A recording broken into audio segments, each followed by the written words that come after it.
40টা শিল্প প্রতিষ্ঠান সরকারের অধীনে চালু করতে হবে। বেসরকারি শিল্প প্রতিষ্ঠান, বেসরকারি মালিকরা, পিজিএমরা তারা চালু করুক।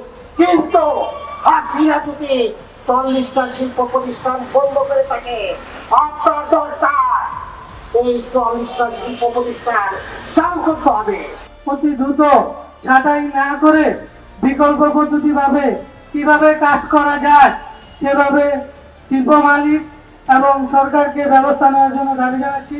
আমরা দেখেছি শিল্প মালিকেরা ইনভয়েস, আন্ডার ইনভয়েস, ওভার ইনভয়েসের মাধ্যমে বিদেশে টাকা পাচার করে, অথচ তারা শ্রমিকের ন্যায্য মজুরিটা দেয় না। আমি বিভিন্ন শিল্প কারখানায় দেখেছি শ্রমিকের ওভারটাইম চুরি করা হয়। শ্রমিকের খুব অমানবিক ব্যাপার যে শ্রমিকের মাতৃত্বকালীন ছুটি না দিয়ে বরং বাধ্যতামূলক ছুটি দেওয়া হয়, যেটা আমি নিজেই অনেক গার্মেন্টসে দেখেছি। 2026-এ যে শ্রম আইন, এই শ্রম আইন যদি বাস্তবায়ন করা না হয় তাহলে আমরা সবাই কিন্তু ক্ষতিগ্রস্ত হব। আপনাদের যেমন গার্মেন্টস শ্রমিকরা যেমন শ্রমিক ছাঁটাইয়ের একটা সমস্যা আছে, আবার সরকারি প্রতিষ্ঠানেও আউটসোর্সিং নামে, দৈনিক মজুরির নামে এবং প্রকল্পের নামে সেখানে একটা শোষণ করা হয়। তাহলে আমরা শ্রমিকরা সবসময় শোষকের কাছে পরাজয় বরণ করি। যে শ্রমিক যদি না থাকে এই বাংলাদেশ কিন্তু থাকবে না। শ্রমিক যদি না থাকে তাহলে কিন্তু এই সমাজ উন্নয়ন করা যাবে না। শ্রমিকের বাইরে কেউ কিন্তু কোনো কিছু সুবিধা করতে পারবে না। আজকে গাড়ি বলেন, পরিবহন বলেন, পোশাক বলেন এবং একটা পরিবহন বলেন, প্রত্যেকটা কিন্তু শ্রমিকের হাত ধরে হচ্ছে। কিন্তু এই শ্রমিকরা সবসময় লাঞ্ছিত, অবহেলিত, নির্যাতিত। তাহলে আমরা এই বড় বড় উঁচু উঁচু দেওয়াল তৈরি করি শ্রমিকরা, ওই উঁচু উঁচু দেওয়াল যখন আমরা তৈরি করে দেই আমরা কিন্তু সেখানে অবস্থান করতে পারি না। অবস্থান করে কারা? ওই মালিক পক্ষ। 2026 শ্রম আইন বাস্তবায়ন করে বাংলাদেশের শ্রমিকের মজুরি ডিসেম্বরের আগেই বাংলাদেশের গার্মেন্টস শ্রমিকের মজুরি প্রকাশ করতে হবে। আমরা দেখতে চাই না কোনো রঞ্জনের লাশ এই বাংলাদেশের পিছাওয়া রাজপথে। আমরা দেখতে চাই না কোনো রাসেলের লাশ এই পিছাওয়া রাজপথে দেখতে। প্রধানমন্ত্রী যে আমাদের সহযোগিতা করে, যে আমরা সবাই যে একটু কর্মকর্তা করে খেতে পারি, ঘর ভাড়া, বাড়ি ভাড়া, রাস্তা, কলকারখানা এগুলো যে আমরা ঠিকভাবে করতে পারি, আমাদেরকে ওরা যাদের একটি নীতিমালার মাধ্যমে আজকে বাংলাদেশের 6 লক্ষ কর্মচারী আজকে বৈষম্যের ভিতরে বসবাস করছেন। একটি নীতিমালা শুধু আমাকে ধ্বংস করেনি, এই নীতিমালায় আমার পরিবারকে ধ্বংস করেছে।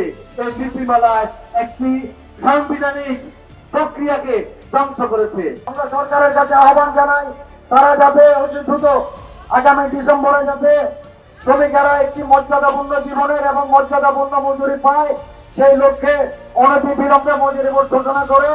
আপনারা শুনেছেন ইতিমধ্যে শতাধিক কারখানা যেমন বন্ধ হয়েছে, শতাধিক নতুন কারখানা চালু হয়েছে।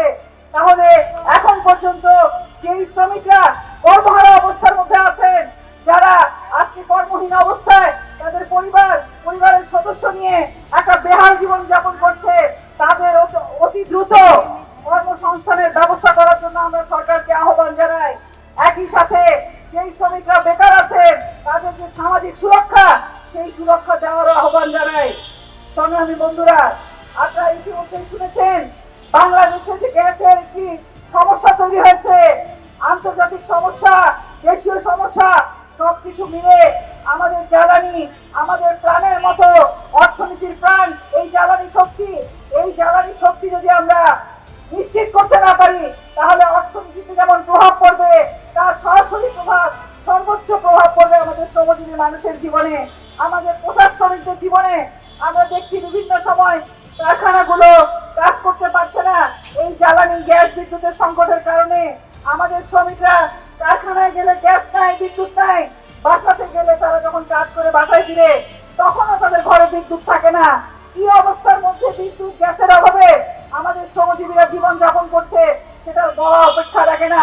শুধু শ্রমিক না, মধ্যবিত্ত পরিবারেও আজকে গ্যাস নাই, ঘরের চুলা ঠিক মতো চলে না, শিল্প কলকারখানা ঠিক মতো চলে না।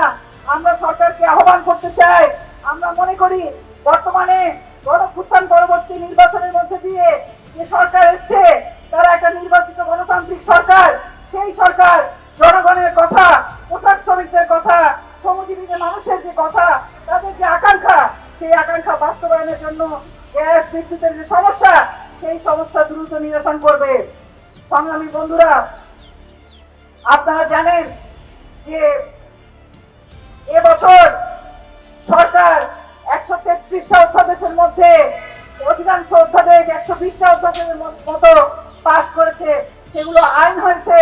আমরা মনে করি আমাদের শ্রমিকরা সৌভাগ্যবান যে তাদের জন্য শ্রম আইন 2026 অবশেষে আইন হিসাবে প্রণীত হয়েছে।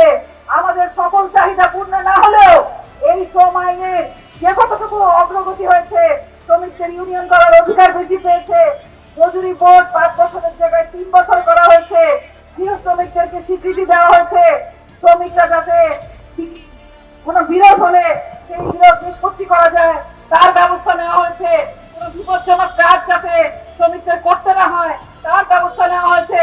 এরকম বহু কিছু আমরা দেখবো শ্রম আইনে যা আসছে, সেটা শ্রমিকদের জন্য ইতিবাচক দিক।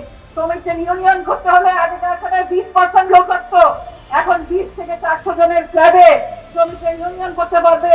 প্রতিষ্ঠান পুঞ্জে 20 জন করে ইউনিয়ন করতে পারবে। এই যে 20% থেকে 20 জনে আসা, এটা আমরা মনে করি বাংলাদেশের শ্রমিকদের দীর্ঘদিনের যে আন্দোলন, ট্রেড ইউনিয়নকে সহজীকরণ, সেই আন্দোলনের ফসল। এই আন্দোলনের ফসল তখনই আমরা বলতে পারি যে শ্রমিকরা এই আন্দোলনের উপকারভোগী হয়েছে, যখন এই আইনগুলো পরিপূর্ণভাবে বাস্তবায়ন হবে। প্রিয় বন্ধুরা, শ্রম আইন 2026 প্রথমে এটা অধ্যাদেশ ছিল। গত বছরের নভেম্বর মাসের 17 তারিখে সেই অধ্যাদেশ পাস হওয়ার পরে সেটাই ছিল অস্থায়ী আইন। নির্বাচনের পরে সরকারের সংসদে 30 দিনের মধ্যে 10 এপ্রিল আবারও শ্রম আইন বাস্তবায়ন করা হয়েছে। এটা একটি স্থায়ী পূর্ণাঙ্গ আইন হয়েছে। কিন্তু আমরা এখনো দেখছি সেইখানে অনেক জায়গায় বিধি প্রণয়নের প্রয়োজন রয়েছে। সরকার বিধি প্রণয়নের উদ্যোগ নিয়েছে, শ্রমিক মালিক সরকার মিলে এই বিধি প্রণয়নের উদ্যোগ নেওয়া হয়েছে। কিন্তু আমরা সরকারকে আহ্বান করতে চাই, এই বিধি অবিলম্বে এবং যত দ্রুত সম্ভব বাস্তবায়ন করা দরকার।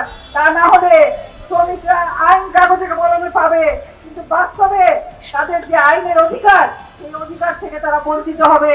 আপনারা জানেন পোশাক শ্রমিক ছাড়া গৃহ শ্রমিকদেরকে আইনে স্বীকৃতি দেওয়া হয়েছে, কিন্তু কিভাবে সেটার অধিকার আদায় করবে, কোন থানায় বা কোন অঞ্চলে সে ইউনিয়ন গঠন করবে, সেইগুলো স্পষ্ট নাই। আরো অনেক কিছু আমাদেরকে স্পষ্ট করতে হবে। সেই স্পষ্টকরণের জন্য বিধি করার সরকার উদ্যোগ নিয়েছে। আমরা সরকারকে অতি দ্রুত গণতান্ত্রিক শ্রম আইন ও শ্রম বিধি বাস্তবায়নের আহ্বান জানাই। সংগ্রামী বন্ধুরা, ইতিমধ্যে আমাদের শ্রমিক নেতৃবৃন্দ বলেছেন যে আমাদের শ্রম আইনের মধ্যে আরেকটি বড় প্রাপ্তি হয়েছে, সেটা হলো মজুরি বোর্ড 3 বছর পর পর করা হবে। আমরা সরকারকে ধন্যবাদ জানাই যে এই শ্রম আইনের মধ্য দিয়ে শ্রমিকদের বেঁচে থাকার সংকট, বাজারের সাথে তাল মিলিয়ে চলা, জীবন যেভাবে দুর্বিষহ হয়ে যায়। প্রত্যেকবার আমরা দেখি শ্রমিকদের বেতন বাড়ে, বাজারে জিনিসপত্রের দাম আরো বেড়ে যায়, বাসা ভাড়া বেড়ে যায়। কিন্তু 3 বছর পর পর শ্রমিকদের মজুরি যদি বাড়ে, সেটা শ্রমিকদের জন্য তাদের বর্তমান বাজারের সাথে যাতে তাল মিলিয়ে তারা চলতে পারে, সে কারণে 5 বছরের বদলে 3 বছরে যে মজুরি নির্ধারণের ঘোষণা সরকার আইনে দিয়েছে, সেটাকে আমরা সাধুবাদ জানাই। আমরা মনে করি এই আইন অনুযায়ী সরকার অতি সত্বর ঘোষণা দেবে কবে মজুরি বোর্ড গঠন করবে। যত দ্রুত মজুরি বোর্ড গঠন হবে, শ্রমিকরা তাদের যে পাওনা, তাদের যে সংকট, সেগুলো মোকাবেলা করতে পারবে। প্রিয় বন্ধুরা, আমরা আশা করি বর্তমানে সরকার শুধু মুখে নয়, বাস্তবে শ্রমিকের পক্ষের শক্তি হিসেবে তাদের কাজের মধ্য দিয়ে প্রমাণ করবে। এবং এখানে শিল্প খাত রয়েছে, সেই শিল্প খাতের সাথে শ্রমিকদের জীবন জড়িয়ে রয়েছে। তাই সরকারকে আমরা আহ্বান করি, বিভিন্ন কারখানা বন্ধ হয়ে গেছে, শ্রমিকরা একটা দুর্দশার মধ্যে আছে, সেই দুর্দশা থেকে শ্রমিকদেরকে মুক্ত করতে বিভিন্ন বন্ধ কারখানা কিভাবে খুলে দেওয়া যায়, তার উদ্যোগ সরকারকে গ্রহণ করতে হবে। প্রিয় বন্ধুরা, আমরা কথা বাড়াতে চাই না, আবারও সকল শ্রমিক ভাই বোনদেরকে আহ্বান করতে চাই, আপনারা ঐক্যবদ্ধ থাকুন। শ্রমিকদের শক্তি আমাদের বাংলাদেশের শক্তি, আমাদের গণতন্ত্রের শক্তি। গত গণঅভ্যুত্থানে আমরা দেখেছি যে কেউ বলছে 2000, 1400, 800, আমরা এই সংখ্যার মধ্যে যাব না। আমরাও দেখেছি পোশাক শ্রমিকরা প্রাণ হারিয়েছে, প্রাণ দিয়েছে গণঅভ্যুত্থানে। একজন শ্রমিক সে বলেছে মৃত্যুর আগে, যখন আপনাদের মনে আছে আশুলিয়া থানার সামনে আগুন লাগানো হচ্ছিল, সেখানে একজন শ্রমিক যাওয়ার আগে সে দাঁড়িয়েছিল, সে ফিরে আসে নাই, তাকে সেই ঘটনার সাক্ষী হওয়ার কারণে তাকে প্রাণ দিতে হয়েছিল। শান্তা গার্মেন্টসের সুমনের কথা আমাদের মনে আছে। সুমন 4 আগস্ট তার গুলিবিদ্ধ হয়। তার এই ঘটনার আগে ঘর থেকে বের হওয়ার সময় সুমন বলেছিল, আমি আবু সাইদ হতে চাই, আমি এই দেশের জন্য প্রাণ দিতে চাই, এই দেশের শ্রমিকদের পক্ষে থাকতে চাই। আমাদের দেশের শ্রমিকরা, আমাদের দেশের শ্রমিক নেতৃবৃন্দকে আমরা আহ্বান করতে চাই, গণঅভ্যুত্থানের মধ্য দিয়ে আমরা যে অর্জন এই দেশ অর্জন করেছে, গণঅভ্যুত্থানের মধ্য দিয়ে জনগণের যে আকাঙ্ক্ষা তৈরি হয়েছে, সেই আকাঙ্ক্ষা কোনোভাবেই যাতে কেউ ধূলিসাৎ করতে না পারে। অনেকেই মনে করে শ্রমিকরা হচ্ছে স্বতঃস্ফূর্ত, তাদেরকে যে কোনো ভাবে ব্যবহার করা যায়।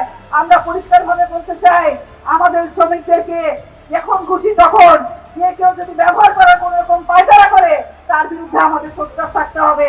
আমাদের শ্রমিকরা গণতান্ত্রিকভাবে আন্দোলন করবে, কিন্তু শ্রমিকদেরকে কোনো বিপক্ষে নিয়ে এই যে ফ্যাসিবাদের যে শক্তি, যারা বারবার ফিরে আসার চেষ্টা করছে, তারা যাতে আমাদের শ্রমিকদেরকে ব্যবহার করতে না পারে, সেই বিষয়ে আমাদেরকে সোচ্চার থাকতে হবে।